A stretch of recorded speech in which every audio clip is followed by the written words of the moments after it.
హైదరాబాద్లో భారీగా గంజాయి పట్టుబడింది. శంషాబాద్ మండలం పెదగోల్కొండ వద్ద ఔటర్ రింగ్ రోడ్డుపై 800 కిలోల గంజాయిని ఎస్ఓటీ పోలీసులు పట్టుకున్నారు. పెద్దంబర్పేట వైపు నుంచి గచ్చిబౌలి వైపు వెళ్తున్న ఒక కంటైనర్లో భారీగా ఉన్న గంజాయిని గుర్తించారు.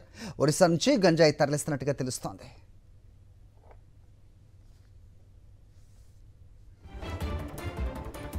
మరిన్ని అప్డేట్స్ మా కరెస్పాండెంట్ సాయి కిరణ్ అడిగి తెలుసుకుందాం. సాయి కిరణ్, ఏం జరుగుతోంది? 8 క్వింటాళ్ళు 800 కేజీల గంజాయి.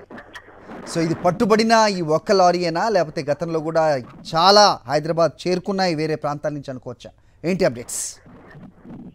ప్రస్తుతం ఒరిస్సా నుండి గంజాయిని తరలిస్తున్నటువంటి ఒక ముఠాను శంషాబాద్ ఎస్ఓటీ పోలీసులు గోల్కొండ వద్ద ఇది పట్టుకున్నారు. శంషాబాద్ మండలం పెదగోల్కొండ వద్ద పట్టుకున్నారు. అయితే ఔటర్ రింగ్ రోడ్ మీదుగా ఇతర రాష్ట్రాలకు తరలించడానికి, కొంత హైదరాబాద్ తరలించడానికి ప్రయత్నిస్తున్నారు. ఈ ముఠ పెద్దంబర్పేట నుండి గచ్చిబౌలి వైపు ఈ కంటైనర్ లో దాదాపు 800 కిలోల గంజాయిని తీసుకెళ్తున్నా కూడా పట్టా సమాచారంతో ఎస్ఓటీ పోలీసులు దాడి చేసి ఆ కంటైనర్ ను ఓపెన్ చేస్తున్నా కూడా దాదాపు 800 కిలోల గంజాయి ఉంది. తరచుగా కూడా ఒడిశాలో అయితే బార్డర్ పాయింట్లలో పండిస్తున్నటువంటి గంజాయిని వివిధ రాష్ట్రాలకు, ముఖ్యంగా హైదరాబాద్ కేంద్రంగా ఇక్కడ నుంచి సప్లై చేస్తున్నట్టు గుర్తించారు. ముఖ్యంగా హైవేల పైన భారీ కంటైనర్ల మీద దృష్టి సారించినటువంటి ఎస్ఓటీ పోలీసులకు సాయి